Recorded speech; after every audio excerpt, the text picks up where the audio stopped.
WhatsApp everyone, welcome back to my channel.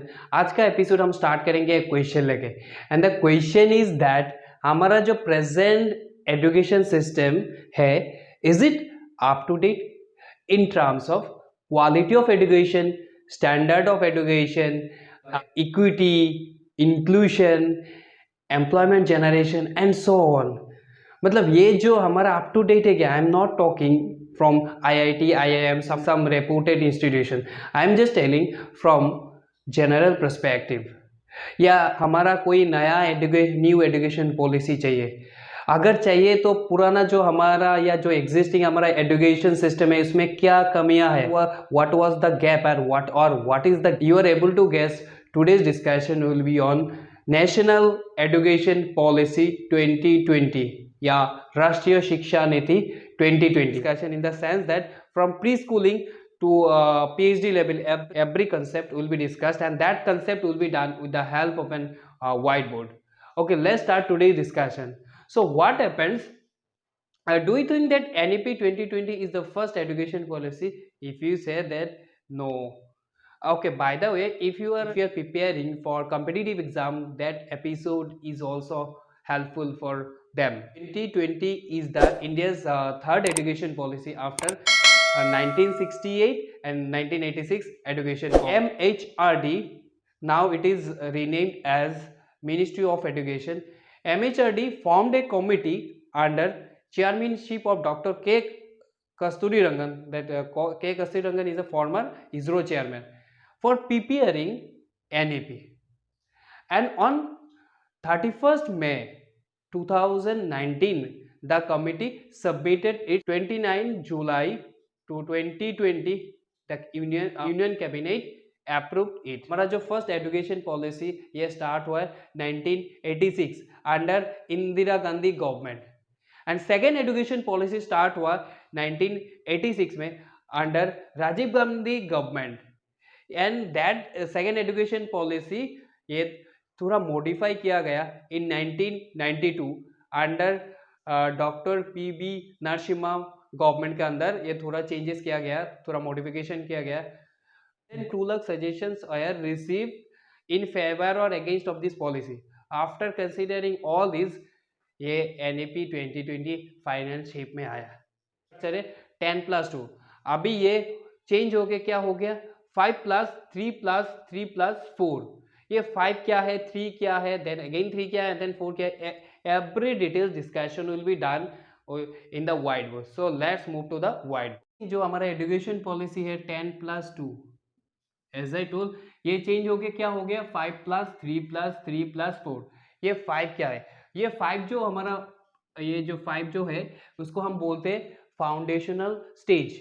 इस foundational stage में क्या होगा, ये फाउंडेशनल स्टेज को हम 2 पार्ट में डिवाइड करेंगे, 3+2। तो 3 जो होता है उसको हम बोलते हैं pre school period. Pre school period में क्या होगा, जैसे पहले गवर्नमेंट ने क्या सोचा, जो बच्चे घर में खेलते हैं वो अभी घर में नहीं खेलेंगे, कहाँ खेलेंगे, स्कूल में जाके खेलेंगे, तो उसको बोलते हैं pre schooling. Pre schooling period कितने ईयर्स का है, ये 3 ईयर्स का है, ये याद रखना कॉम्पिटिटिव एग्जाम के लिए। प्री स्कूलिंग पीरियड में क्या होगा, 3 years of pre schooling. 3 years of उसको हम बोलते हैं आंगनबाड़ी या बालवती का, जो हम चिल्ड्रन पार्क बोल सकते हैं। जो जाके यहाँ पे बच्चे क्या करेंगे, जाके यहाँ पे बच्चे खेलेंगे, कूदेंगे, पेंट करेंगे, अपना कपड़ा गंदा करेंगे, ऐसा कोई कुछ टेंशन नहीं। जस्ट जैसे हम घर में खेलते हैं, यहाँ पे एक माहौल मिलेगा, बहुत सारा फ्रेंड भी मिलेंगे, फ्रेंड के साथ खेलेंगे कूदेंगे।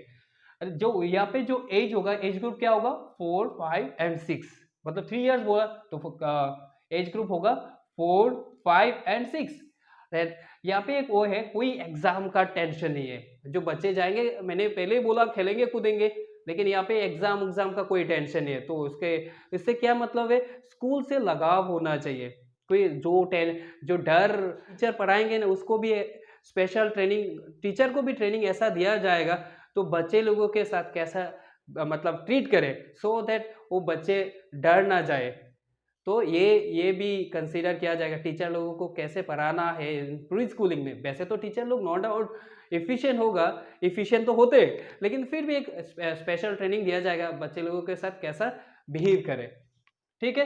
देन उसके बाद जो हमारा, क्योंकि 5 तो हो गया, 5 3 हो गया, अभी 2, नेक्स्ट 2 जो होगा, नेक्स्ट 2 मतलब क्लास 1 एंड 2, यहाँ पे लिखा देखो क्लास फर्स्ट एंड सेकेंड, मतलब यहाँ पे तो हमारा प्री स्कूलिंग 3 इयर्स हो गए। देन उसके बाद क्लास 1 एंड क्लास 2 में जाएंगे। क्लास 1 और क्लास 2 में जब जाएंगे उसका एज क्या होगा, मतलब उसका एज होगा, यहाँ पे क्या हो गया था 4 5 6, तो ये बच्चे ऑटोमेटिकली क्या हो जाएगा, इसका एज हो जाएगा 7 एंड 8, 7 एंड 8 हो जाएगा। यहाँ पे भी कोई एग्जाम का टेंशन नहीं है, नो यूनिफॉर्म कोड, यहाँ पे भी कोई uniform code, special uniform code नहीं है, एग्जाम का भी टेंशन नहीं है। बट यहाँ पे मतलब क्या है ना, बच्चे कब प्री स्कूलिंग में था, कब दैट इज क्लास 1 क्लास 2 में चला गया उसको पता भी नहीं चलेगा, क्योंकि वो खेलने कूदने से, क्योंकि एग्जाम भी नहीं है, जाएंगे खेलेंगे कूदेंगे कपड़ा गंदा करेंगे, तो कब क्लास प्री स्कूलिंग में था, कब क्लास 1 क्लास 2 में आ गया, तो उसको पता भी नहीं चलेगा। तो उससे क्या होगा, उससे स्कूल से थोड़ा दोस्ती हो जाएगा, स्कूल का मतलब स्कूल जाने का जो डर है वो दिमाग से चला जाएगा, तो स्कूल के ऊपर एक इंटरेस्ट, ये गवर्नमेंट का मेन इंटेंशन है। तो ये तो हमारा 5 हो गया, 5 फाउंडेशनल 5, ये जो पहला जो स्टेज है, ये क्वेश्चन हो सकता है 5 जो है ये हमारा किसका, इस स्टेज को हम क्या बोलते हैं, फाउंडेशनल स्टेज। आई थिंक ये क्लियर हो गया। देन उसके बाद हम जाएंगे नेक्स्ट 3 में, ये 3 क्या है, ये जो हमारा 3 है उसको हम बोलते हैं preparatory stage. You can make a notes on that, preparatory stage. ये प्रीपेटोरी स्टेज क्या होगा, प्रीपेटोरी स्टेज 3 इयर्स का होगा, 3 मतलब 3 इयर्स का होगा प्रीपेटोरी स्टेज। फर्स्ट स्टेज को फाउंडेशन है, देन उसके बाद उसको बोलते हैं प्रीपेटोरी स्टेज, ठीक है। प्रीपेटोरी यहाँ पे तो हमारा नेक्स्ट हुई मतलब क्लास सेकंड तक हो गया, तो अभी क्या होगा, class third fourth and fifth, मतलब 3 इयर्स का, तो क्लास 2 तक यहाँ पे हो गया था, थर्ड फोर्थ एंड फिफ्थ। और उसका एज क्या होगा, ये हम रिलेट कर सकते हैं, यहाँ पे एज कितना था, 8 था, तो यहाँ पे क्या हो जाएगा, बचेगा 9 10 एंड 11, 3 इयर्स हो जाए, 9 10 11, और क्लास हो गया third fourth and fifth standard, ठीक है।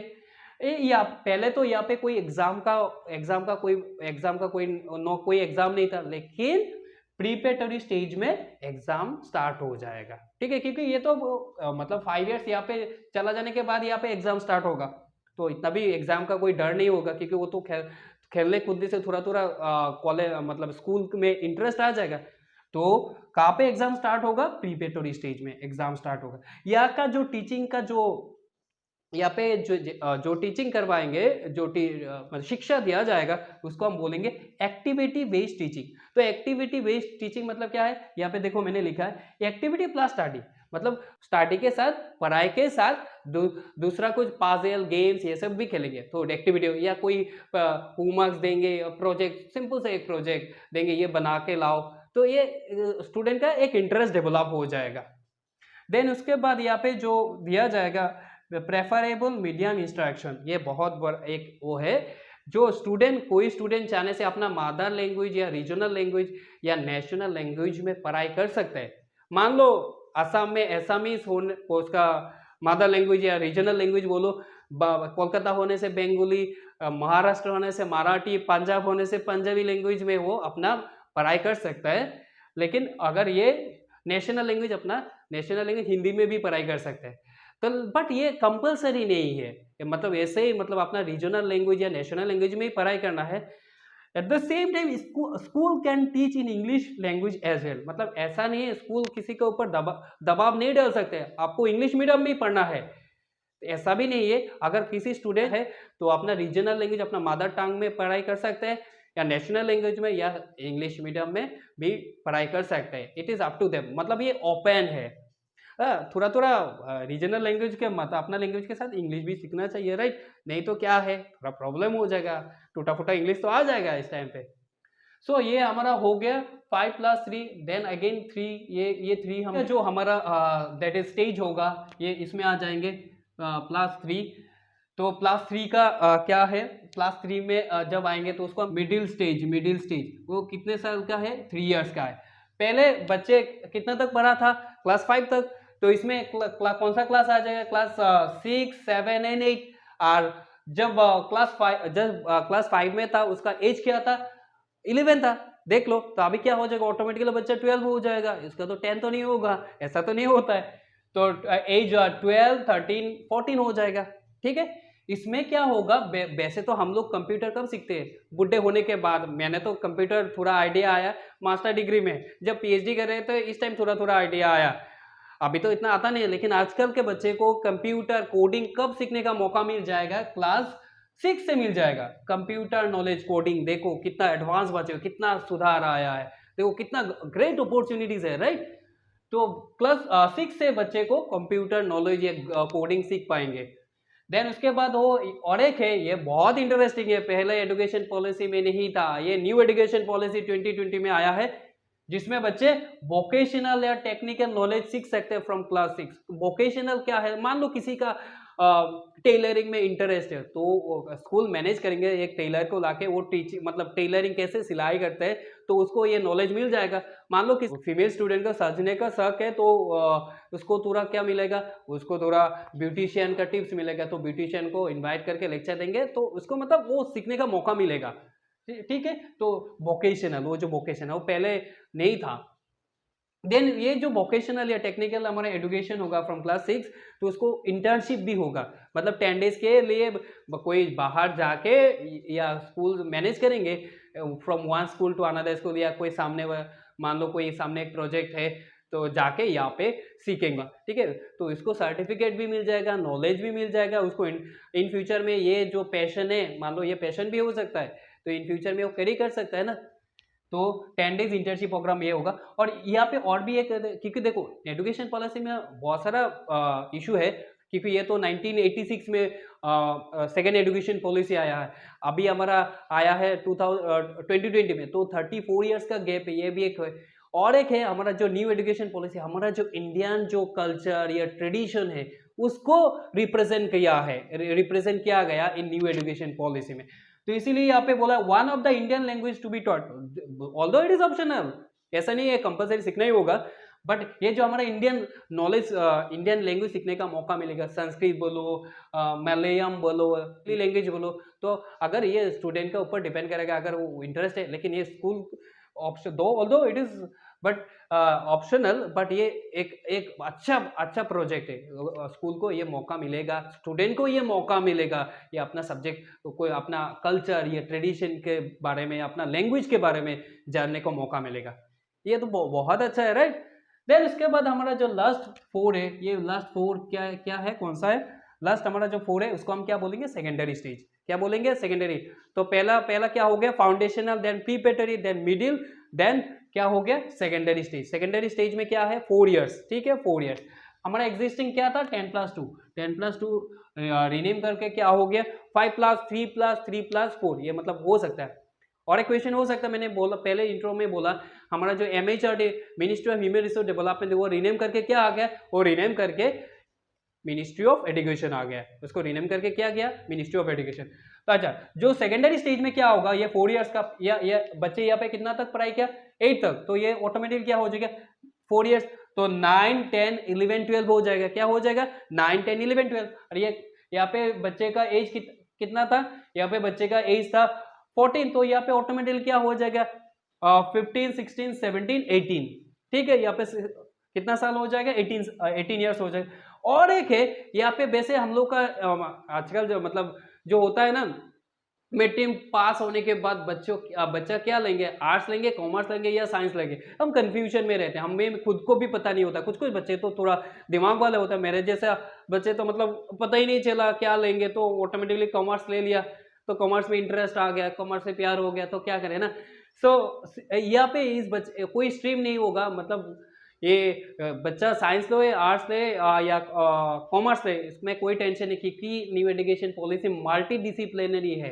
मल्टी डिसिप्लिनरी का मतलब आप साइंस का भी सब्जेक्ट पढ़ सकते हो, कॉमर्स का भी, अकाउंट्स भी पढ़ सकते हो, या पॉल साइंस भी बोल सकते हो, हर सब्जेक्ट सीखने का मौका यहाँ पे मिलेगा। न्यू एजुकेशन पॉलिसी आपको दे रहे हैं, आप वर्सेटाइल हो गए ना। तो यहाँ पे कोई स्ट्रीम नहीं है, आर्ट्स कॉमर्स साइंस का कोई सवाल ही नहीं उठता। और एक है, वैसे तो हम लोग एग्जाम देते कब देते, ईयरली एग्जाम देते, तो पहले तो पढ़ाई नहीं करते, जस्ट एग्जाम के 2 और 3 मंथ्स के बाद पढ़ाई स्टार्ट करते। लेकिन यहाँ पे भाई ऐसा नहीं होगा, क्योंकि यहाँ पे सेमिस्टर सिस्टम एग्जाम है, तो 6 मंथ्स जैसे डिग्री में होता है, यहाँ पे आपको भी ऐसा हैबिचुएट किया जाएगा, आप भी सेमिस्टर में हैबिचुएट हो जाओ, तो आप सेमेस्टर सिस्टम में एक अच्छा है, स्टूडेंट को पढ़ाई नहीं करने से भी पढ़ाई करना होगा क्योंकि उसका ऊपर एक प्रेशर रहेगा। तो सेमेस्टर सिस्टम मतलब यहाँ पे कितने साल है, 4 ईयर्स। तो एक ईयर में 2 सेमेस्टर, मतलब आफ्टर 6 मंथ्स 1 सेमेस्टर। तो मतलब यहाँ पे कितना सेमेस्टर देना होगा, 8 सेमेस्टर। एक साल में दो सेमेस्टर और 4 साल में कितना होगा, 8 सेमेस्टर देना होगा, राइट। देन इसके बाद मल्टीपल सब्जेक्ट मैंने बोला कि अगर मान लो आपको पॉल साइंस में इंटरेस्ट है, तो हिस्ट्री में इंटरेस्ट है, एट द सेम टाइम आपको अकाउंट्स में भी इंटरेस्ट है, तो आप पॉल साइंस भी पढ़ सकते हो, अकाउंट्स भी पढ़ सकते हो, एट द सेम टाइम थोड़ा केमिस्ट्री फिजिक्स इसमें मैथ्स में इंटरेस्ट है, ये भी पढ़ सकते हो।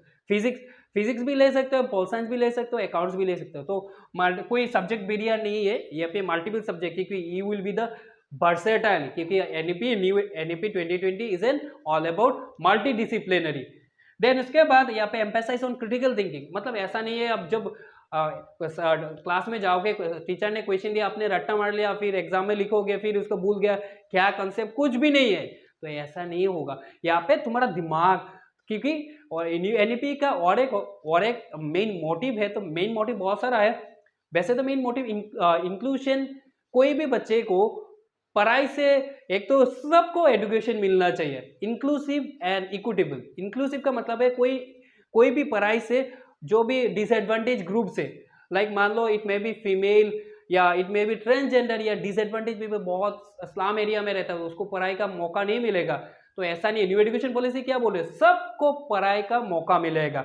वैसे तो गवर्नमेंट का बहुत सारा स्कीम था, लाइक राष्ट्रीय Sarva Shiksha Abhiyan, then right to education, then so many other scheme are. Government is not a, government का प्लान पॉलिसी बहुत है, गवर्नमेंट ट्राई कर रहा है, लेकिन इसमें भी ये क्या गया कि एनईपी में मेन मोटो बोल सकते इंक्लूजन एंड इक्विटेबल। इंक्लूजन का मतलब सबको स्टडी मिलना चाहिए, एंड इक्विटेबल कोई बायसनेस नहीं होना चाहिए। पैसा वाला औलाद को भी मतलब स्टडी करने का है, एट द सेम टाइम गरीब का औलाद का भी पढ़ाई करने का मतलब राइट है। तो एम्फेसाइज एंड क्रिटिकल थिंकिंग का मतलब होता है जो दिमाग लगाना होगा। मान लो एनईपी आया है, ये क्यों आया है, व्हाट इज द फ्यूचर।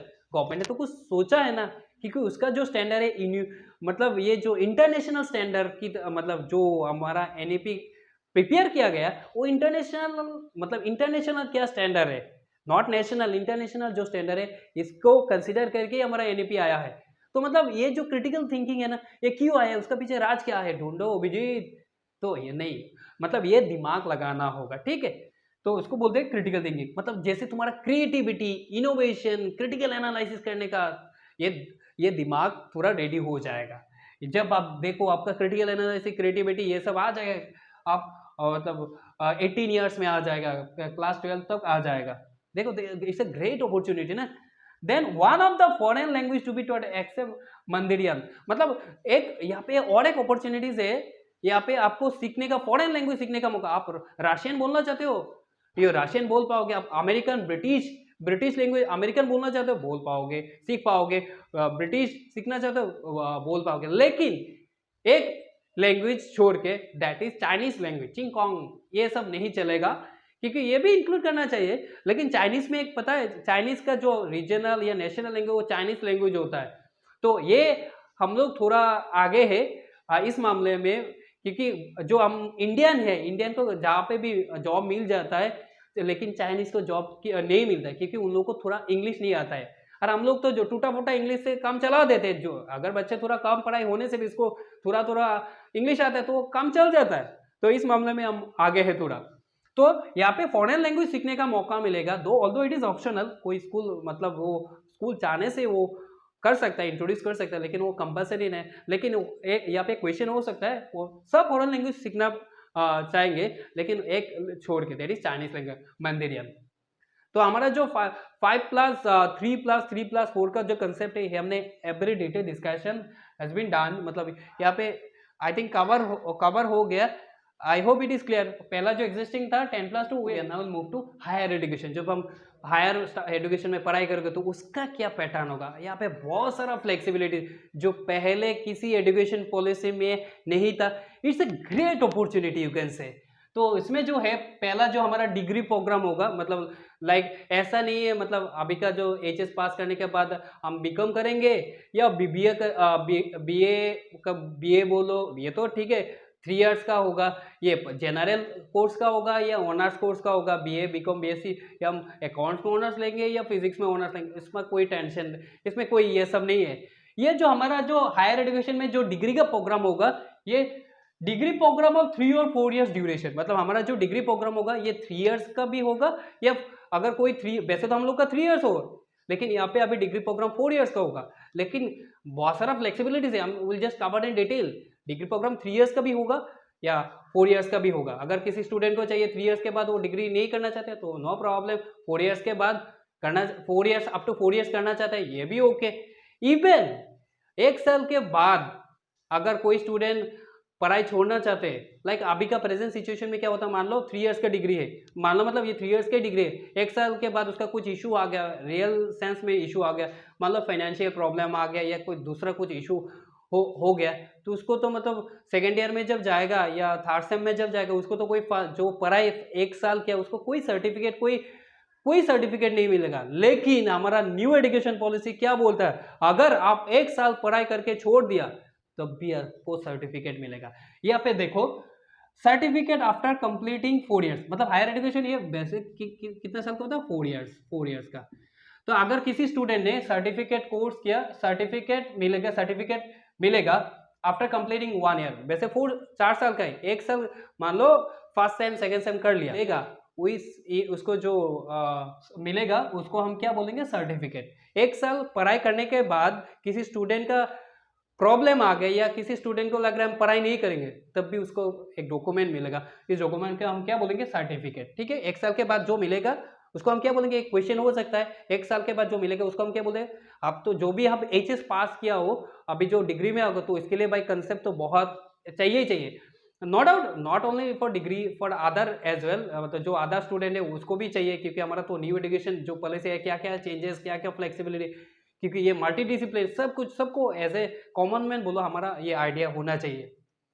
तो 1 साल कंप्लीट होने के बाद उसको जो मिलेगा उसको बोलेंगे सर्टिफिकेट। ठीक है, देन 2 इयर्स कंप्लीट होने के बाद, मान लो इससे 1 साल किया, देन उसके बाद और 1 साल कर लिया डिग्री, मतलब वो पढ़ाई कर लिया हायर एजुकेशन में, तो डिप्लोमा, उसको जो सर्टिफिकेट मिल गया 2 इयर्स कंप्लीट होने के बाद जो उसको मिलेगा उसको हम बोलेंगे डिप्लोमा। 1 साल के बाद जो मिलेगा उसको हम क्या बोलेंगे, सर्टिफिकेट। 1 साल कंप्लीट होने के बाद उसको जो डॉक्यूमेंट मिलेगा उसको हम क्या बोलेंगे, सर्टिफिकेट। 2 साल के बाद मिलेगा जो, उसको हम क्या बोलेंगे, दैट इज डिप्लोमा। 2 इयर्स मतलब 4 सेम, मतलब ये तो सेमेस्टर सिस्टम हो गई होगा, 4 सेम कंप्लीट होने के बाद उसको क्या मिलेगा, डिप्लोमा। मान लो उसने 3 इयर्स कंप्लीट कर लिया तो उसको क्या मिलेगा, बैचलर्स डिग्री। क्या मिलेगा, बैचलर्स डिग्री। 3 इयर्स कंप्लीट होने के बाद उसको क्या मिलेगा, बैचलर्स डिग्री। ऐसा नहीं है बीए बीकॉम बीएससी बीबीए, ऐसा नहीं है, उसको क्या बोलेंगे, जो 3 इयर्स कंप्लीट होने के बाद, नो डाउट स्ट्रीम तो होगा आपका, साइंस में होगा, फिजिक्स केमिस्ट्री में या पॉल साइंस, सभी तो आर्ट्स में होने, पॉल साइंस इको जो सब्जेक्ट रहता है, हिस्ट्री, सब अकाउंट्स, मतलब financial accounting, cost accounting, management accounting, accounts में होने से रहेगा, लेकिन उसको हम बीए बीकॉम नहीं बोलेंगे, उसको क्या बोलेंगे, बैचलर्स डिग्री, या बीएससी नहीं बोलेंगे या बीए नहीं बोलेंगे। 3 इयर्स कंप्लीट होने के बाद, 3 इयर्स कंप्लीट होने के बाद जो हमें मिलेगा उसको हम क्या बोलेंगे, बैचलर्स डिग्री। मान लो स्टूडेंट का तो इंटरेस्ट जग गया, पहला साल हो गया, उसको सर्टिफिकेट मिल गया, मतलब पहला साल करने से छोड़ देने से क्या होगा उसको, तो क्या होगा उसको क्या मिलेगा, सर्टिफिकेट। 2 इयर्स के बाद, 2 इयर्स के बाद बोलो क्या मिलेगा, डिप्लोमा। 3 इयर्स के बाद बैचलर डिग्री। अभी उसका इंटरेस्ट है नहीं, चलो हम 4 इयर्स कर लेते, तो उसको जो 4 इयर्स में एक है ये multidisciplinary bachelors degree after 4 years. मतलब मल्टीडिसिप्लिनरी का मतलब क्या, यहाँ पे जो 4th ईयर में जो फोकस स्पेशली गया, मतलब जो दिया गया, दैट इज ऑन रिसर्च। मतलब किसी का रिसर्च में बहुत इंटरेस्ट, इन फ्यूचर उसको पीएचडी करना है या किसी दूसरे फील्ड से जाकर बहुत अच्छा रिसर्च करना, तो उसको भी ये मौका डिग्री में मिलेगा। उसको इंटरेस्ट डेवलप करने के लिए ये फोकस किया गया, तो इसलिए बोला गया कि 4th year will be extensively for research purpose. मतलब किसी का रिसर्च में इंटरेस्ट है तो उसको कहाँ पर मौका मिलेगा, ये 4th ईयर में आने के बाद उसको रिसर्च करने का मौका मिलेगा। यहाँ पे जो एक क्राइटेरिया है, मान लो 3rd year, up to 3rd year complete होगा, 4th ईयर में आए, तो यहाँ पे बोलेंगे bachelors degree with honours. Bachelors degree with honours उसको 4th ईयर में आ गया, 4th ईयर कंप्लीट होने के बाद उसको क्या मिलेगा, बैचलर डिग्री। मैंने 2 लिखा है देखो, bachelor degree with honours, bachelor degree with research.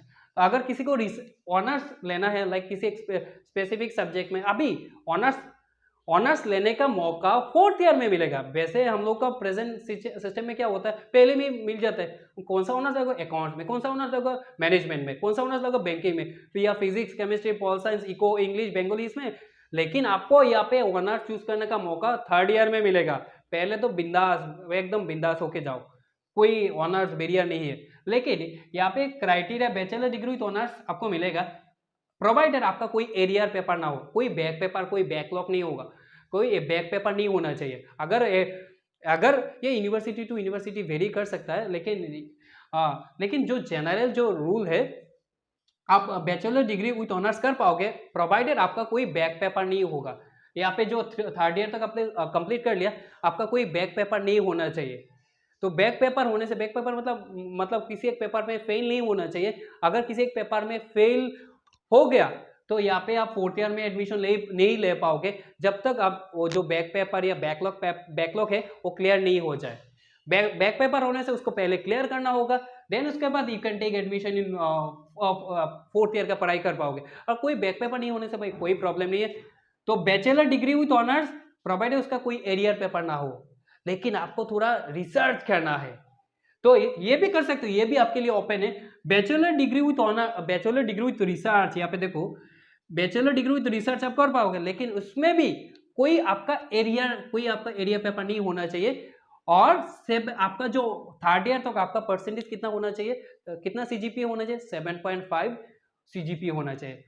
अगर ये दोनों क्राइटेरिया फुलफिल हो गया तो आप कर पाओगे bachelor degree with research. Bachelor degree of research करने के लिए 2 क्राइटेरिया है, एक है नो एरियर पेपर, कोई एरियर पेपर नहीं चाहिए। एरियर इसमें भी है विथ ऑनर्स, इसमें भी एरियर पेपर, लेकिन आप रिसर्च कर पाओगे। या 7.1 तो नो कोई एरियर पेपर नहीं होना चाहिए, and eight the same time CGP आपका कितना होना चाहिए, 7.5। आपको रिसर्च करने का बहुत सारा मौका मिलेगा। ऐसा पेपर होगा मतलब 3 पेपर ये लेने से किसी 5th या 6th सेम में आपको 3 पेपर 8th सेम में आपको 3 paper exclusively for research purpose use होगा।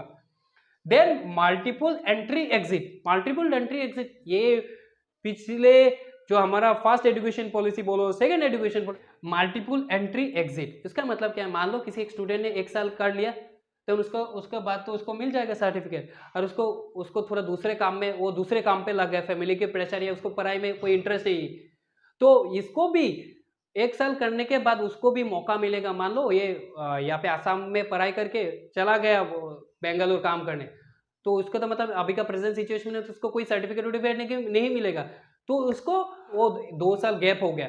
तो 3rd ईयर जब आएगा तो ये फिर से आके डिप्लोमा मतलब 2nd ईयर में ज्वाइन कर सकता है।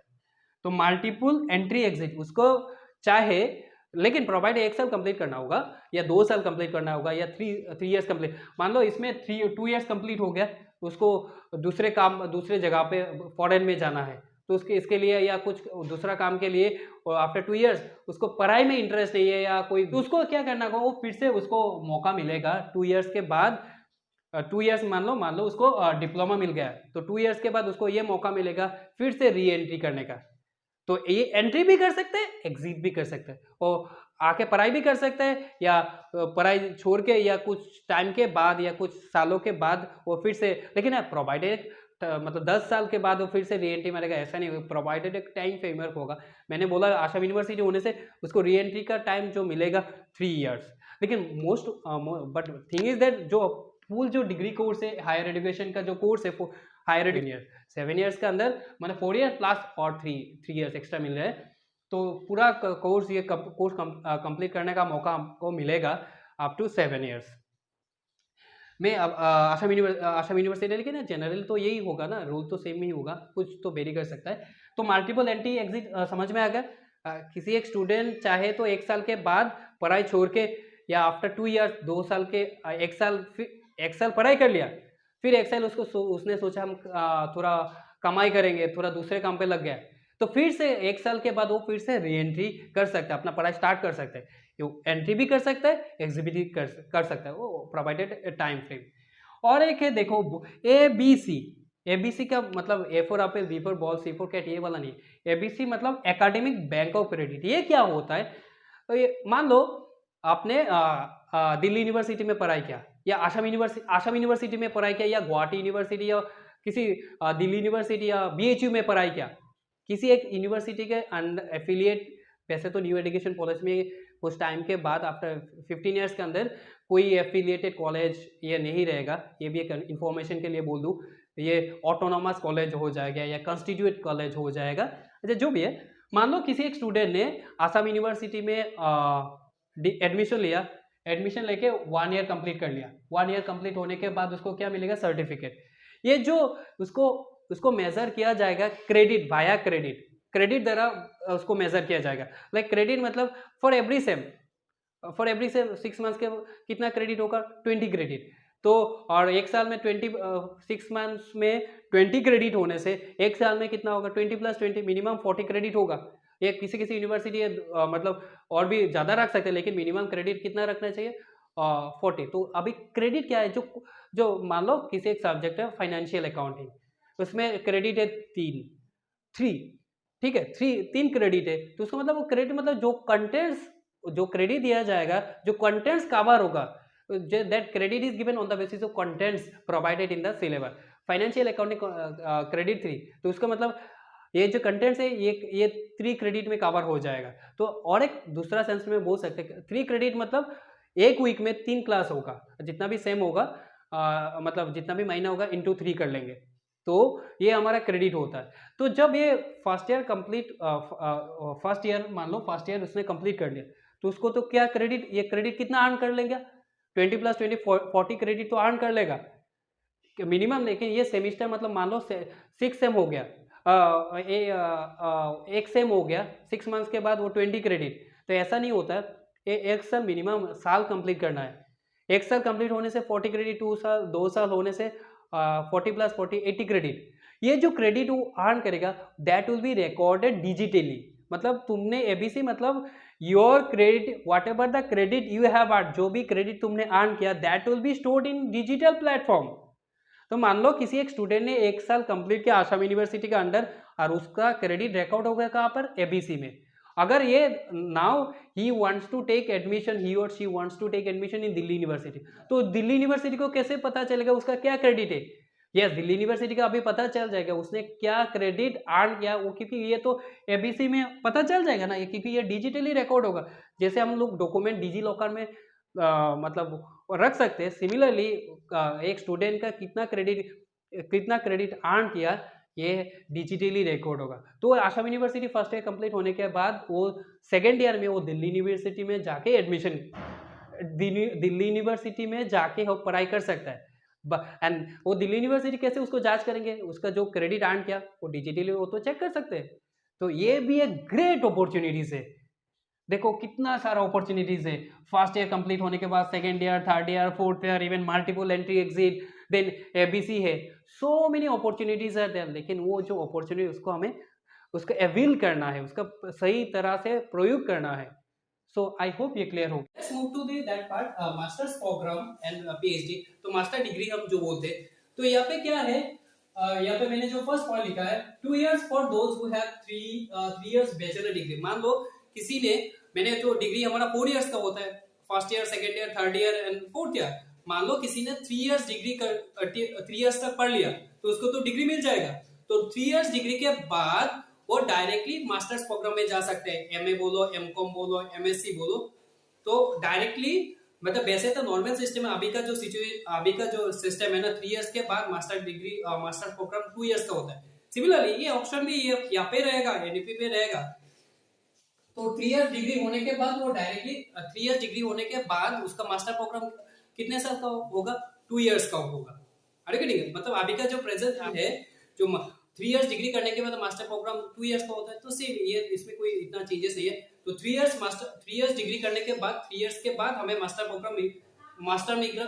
प्रोग्राम का मौका मिलेगा, जिसका ड्यूरेशन होगा 2 years। देन उसके बाद 1 year for those who have 4 years multidisciplinary bachelor degree. मतलब मान लो किसी ने डिग्री, वैसे तो हमारा डिग्री 4 years का होगा, तो 4 years मल्टीडिसिप्लिनरी, याद है मैंने तो थोड़ा देर पहले डिस्कस किया, 4 years कंप्लीट कर लिया। अप टू 4 years कंप्लीट करने के बाद वो जब यूनिवर्सिटी में जाएंगे तो उसके लिए मास्टर के लिए होगा 1 साल के लिए होगा। ये शॉर्ट क्वेश्चन ये कॉम्पिटिटिव एग्जाम में भी आ सकता है। 4 इयर्स डिग्री कंप्लीट होने के बाद हमारा मास्टर प्रोग्राम कितने साल का होता है? 1 साल का होता है। और 3 इयर्स होने के बाद हमारा मास्टर प्रोग्राम कितने साल का होगा? दैट इज 2 इयर्स का होगा। ये आसाम यूनिवर्सिटी ऑलरेडी स्टार्ट कर इंटीग्रेटेड 5 इयर्स बैचलर्स और मास्टर प्रोग्राम का मतलब क्या है? जो हम डिग्री हम कॉलेज में करते हैं तो सेम डिग्री हम यूनिवर्सिटी में जाके भी कर सकते हैं। Like BA with MA, BCom with MCom. तो ये बहुत सारे स्टेट में स्टार्ट हो गया, लेकिन आसाम यूनिवर्सिटी डिग्री भी करोगे, मास्टर डिग्री भी, मास्टर प्रोग्राम इंटीग्रेट मतलब डिग्री भी हो जाएगा प्लस मास्टर डिग्री भी हो जाएगा। बीए बीकॉम विद एमकॉम, तो उसको हम क्या बोलेंगे? बीकॉम विद एमकॉम नहीं बोलेंगे, उसको बोलेंगे इंटीग्रेटेड। देन उसके बाद हमारा जो research point of view, PhD का पॉइंट ऑफ व्यू से जो पॉइंट है ना, इसमें कोई एमफिल नहीं होगा। इसमें कोई पहले जैसे हम लोग मास्टर डिग्री करने के बाद कोई स्टूडेंट एमफिल करते थे, उसके बाद पीएचडी करते हैं, देन नेक्स्ट लेवल तो दूसरा इशू है। तो यहाँ पे मतलब न्यू एजुकेशन पॉलिसी में बोला गया कोई एमफिल का सिस्टम नहीं रहेगा, ये स्क्रैप हो गया, ठीक है। तो there will not be any MPhil degree, वो डायरेक्टली क्या हो जाएगा? डायरेक्टली ये पीएचडी हो जाएगा। अब पीएचडी का जो हमारा टाइम ड्यूरेशन होगा यहाँ पे 4 इयर्स। वैसे तो नो डाउट अभी बोलोगे भाई ये 4 इयर्स में पीएचडी डॉक्टर डिग्री मिलना तो बहुत टफ हो जाएगा। नो डाउट कुछ लीगल फॉर्मेलिटीज, एक्सटेंशन, री रजिस्ट्रेशन का तो हो गई सवाल, तो ये तो रहेगा। आई am not going that part. तो इन डिटेल इन जनरल जो पीएचडी का जो पीएचडी प्रोग्राम का जो ड्यूरेशन है ये 4 इयर्स।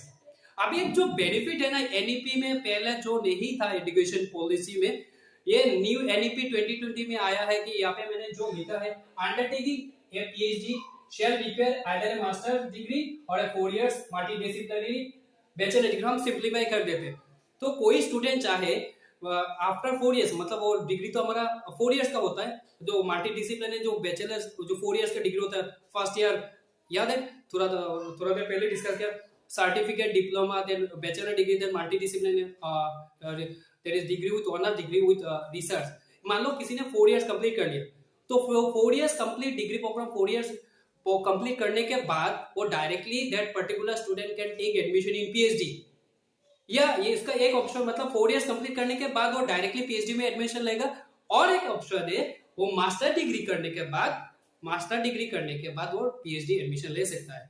वो मतलब उसके पास 2 ऑप्शन है, वो आइदर वो 4 इयर्स डिग्री करने के बाद directly that particular student can take admission in PhD, और एक ऑप्शन है जो मास्टर डिग्री के बाद हमने किया था, मास्टर डिग्री के बाद पीएचडी किया है।